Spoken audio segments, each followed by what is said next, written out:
Everybody, how's it going there? Um, Get back in another review.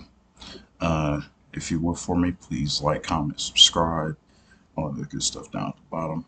Comment if you if you disagree with me on these movies, anything like that, or just if you just want to throw a line or whatever.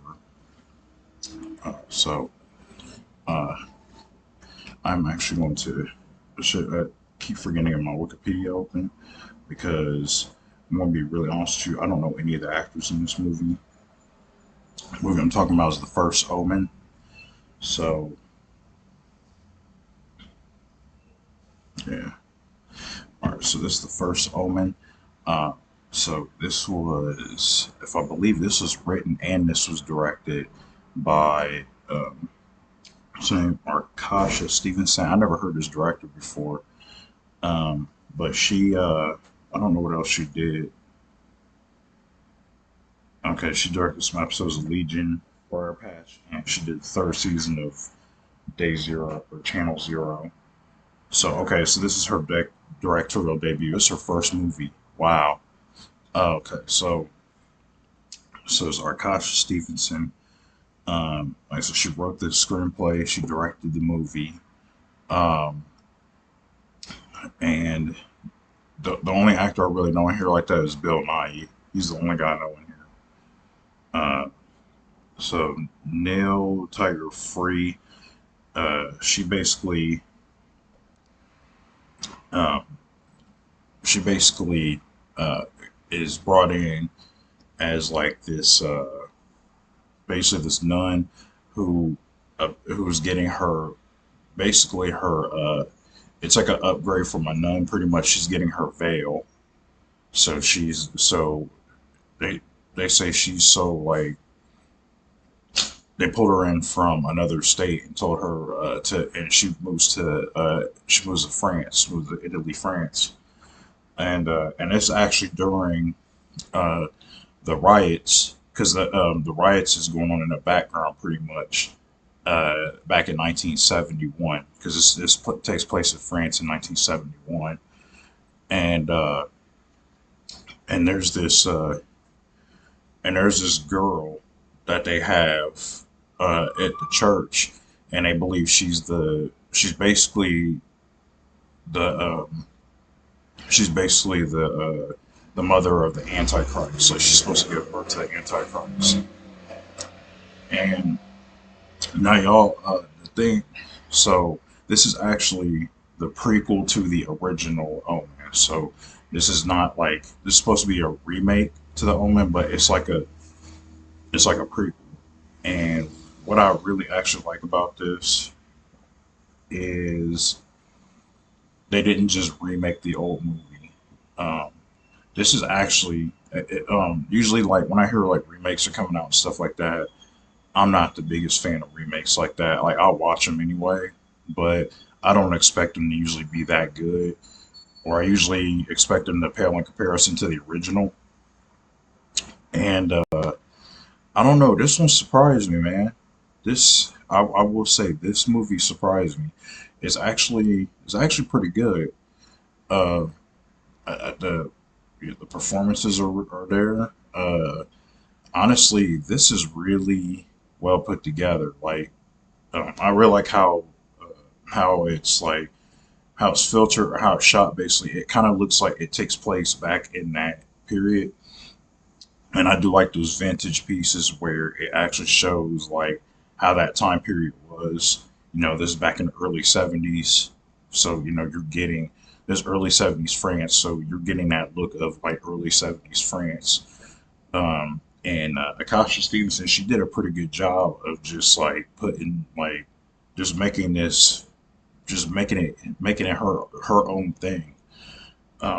Because like I said, she could have easily just copied the original like everybody else does. We got uh, uh, so many exorcism movies, so many remakes to those exorcism movies. I mean, we got a lot of Omen movies out. How many exorcist movies are there? A lot of them. The Last Exorcism, uh, The Rites. I don't know if you remember The Rites with Anthony Hopkins. Uh, Yeah, it's just so many possession movies. So when I see something like this, like I think I really like admire it. This movie surprised me. I did not even, you know, I really expect this movie just to be kind of average, or I just walk away from like, yeah, I didn't really like it. But I mean, I haven't liked the Exorcism movie in a long time, so uh, so it's crazy. Like this and Late Night with the Devil, man. Like these two movies right here, yeah. Like I said, I really like um, how they handle it because there's again, it's this mystery surrounding this girl, and they keep her because they pretty much keep her locked in this room. And this girl, you know, she's a nun. She comes in. She has a checkered past, and she's talking to this girl, and you know, she's hitting at certain things, you know, that checkered her past, basically. And you know, and they really go to depths to show that the girl, Nail Tiger Free. I don't know what else she was in. Like I said, I've never heard of her before, but as she did a really good job as Margaret. She basically plays Margaret, and was she in Game of Thrones? I couldn't remember what she was in Game of Thrones. Oh, she was in seasons 5 and 6. I didn't get that far, but yeah, she's really good in this. The little girl who was in here, man, I'm gonna be looking up everybody in here because I don't know anymore. I'm gonna read like the names, and I've never heard any of these people.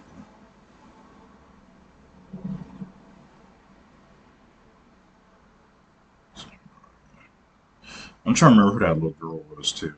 The little girl that the one that they kept locking in the room. Uh, but yeah, and I like I also like too how they do character development in this too. Like I like the girl in here, the little girl. I thought she was pretty good. Um, and they had like something about um, because they're trying to keep her locked in this room because you know they're like this is the girl that's birthing the Antichrist, but at the same time though they're like they're treating her like an animal, you know. So Margaret first comes in, she sees this, she's looking like yeah, you know, like you guys are treating this girl like an animal. Like what are you guys doing? Um, so it kind of like where she was like so in the faith and stuff like that. The moment she gets here, it's sort of testing her faith a little bit. And then she gets like this. She has like this roommate that comes into, um, played by Maria Caballero. I'm sorry, butcher's names. But yeah, she's basically she plays Margaret's roommate, and Margaret's roommate she's a little bit more on the wild side. You know, she goes to clubs and parties and stuff like that. Margaret's more of the uptight, you know, goody two shoes, like Christian girl. So she, or well, Catholic girl in this case. So she doesn't really, never been like out to a club or bar or nothing like that, you know. Uh, so they're kind of like two opposites pretty much, but they live in, you know, they room together. So, uh, it's got some. Now, I don't really find these movies to be particularly scary necessarily. I don't think there were some like moments of kind of jump scares in here. I don't really care for jump scares to be honest with you. I just don't find jump scares very effective. So there's not, thankfully, there's not that many in here. It's probably like a couple that I saw. So I mean, for the most part, the movie moves pretty smooth. I think people may find a problem with the pacing at times. I mean, there are times where the movie slows down a little bit, but I like how I like it when movies slow down to give you character and build story, so that way, if anything happens to these characters, you know, it has you on the edge of your seat. And I think the first Omen actually does an amazing job doing that. This movie is just this is a good movie. Uh, I don't know if I'm gonna say if it's a great movie. I say I do like it. I wouldn't mind watching it again for real. Uh, I'd say again, maybe there's some places where people find the movie be a little slow, uh, and then there's probably some moments that uh, people won't like with jump scares if not into jump scares like that. But um, pleasantly surprised with this one. Like I said, I didn't expect to come here and give this a good review to be honest with you, but so we have it. So we actually got a good Omen movie, y'all. It's a good movie. So I'm gonna go ahead and give this one a solid recommend, man. This one's solid. This is definitely a solid. I it's um I was close to giving this a high recommend, like I said, but like for me it'd probably be there, but I think for some people again, like there's moments where it does move slow. It's a 2 hour movie, so it's not. I don't think it's that long, but it's a pretty decent length, 2 hours for it. So and I can understand it because it has to get its story out. Um, but yeah, definitely. So yeah, solid recommend on this one. Definitely check out this movie. It's I think it's free on I think it's free on Hulu. I think it's a watch on Hulu. So because I went to Disney Plus, I guess it was attached to Hulu. So I guess Hulu is where it's at. But definitely give this one a watch. And again, comment below and let me know what you thought about the first Omen. If you liked the first Omen, if you didn't like the first Omen, if you thought this movie was boring, terrible, just let me know in the comments. And I'll see you on the next video. Peace.